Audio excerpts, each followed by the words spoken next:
Hindi, beneficial siya. Kumbaga, tapos at the same time. Oo nga, no? Ganito naman talaga kami. Kaya lang wala kasing nanginita eh. Meron ng video, pre. Motor siya. Basta sisingit siya dapat at niya ginawa. Dahil sa'yo yun. May mga binabago ka na rin talaga eh. No? Actually, kaya doon ako pinaka natutuwa. Pagka naisip ko na parang, ba't ko ba ginagawa to? Pero pagka nakakita ko ng ganun, mga tumatakbo sa utak ko kapag nagmomotor ako, tapos pinapakita nila na maayos sila. Kahit sobrang dali na lang na marurutin yung motor o kaya sumingit. Sabi ko, okay, may nangyayari pala. Tsaka, as content creator kasi parang nagawa na halos lahat eh. Sa dami na nag-vlog.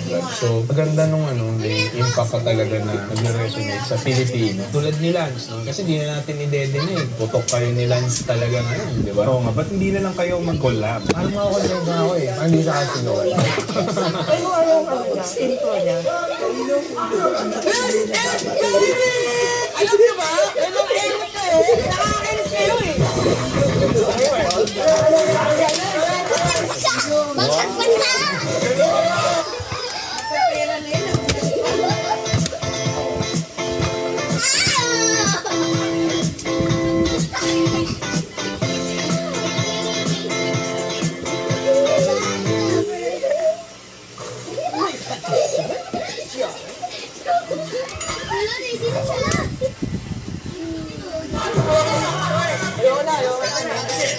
Showbiz na lang.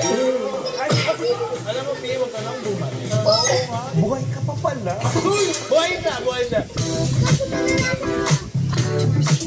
Dito tayo sa Jollibee. Ma'am, gusto sana namin i-surprise na lang kami po ng crew kung ano yung orderin namin. Pwede po ba yun? Magkano niya, pre? Wait lang po, sir. Kahit palabo. Kung may mga secret kayo dyan, ma'am, ilabas nyo na rin. Kahit ticket palabo, okay lang, ma'am. Thank you, ma'am.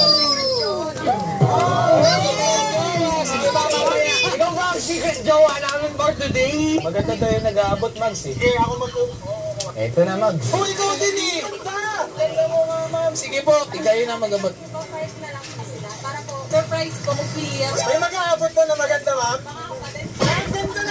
Ito na kay Boss Davey. Napaaway ka na ba sa daan? Oo. Pero hindi ako bumala sa sakyan. Tsaka I would say na napaganda yung pangyayari pagkatapos nung sitwasyon na yun. Ano lang yun, basically intersection yun nang nakaaway ko dun jeepney driver. Kasi bottom line, ayaw niya pagbigyan yung isang side ng traffic. Kasi sabi niya, pag pinagbigyan niya daw yun, hindi daw kayo makakadaan lahat. Sabi ko, pag pinagbigyan niya lang tong 3-4 na pirasong kotse na yan, makakapasok ngayon yung sa kabilang side. Tapos kami kasi yung mahuhuli. Kasi gusto niya mauna. So para ma-unblock nga natin yung intersection, kailangan tayo yung mahuli. So ginawa ko, pare, binaba ko siya ng bintana. Sabi ko, boss, bigyan mo na yan para lumuwag yan. Tapos itong mga nandito, maka-under to. Tapos tayo naman makalarga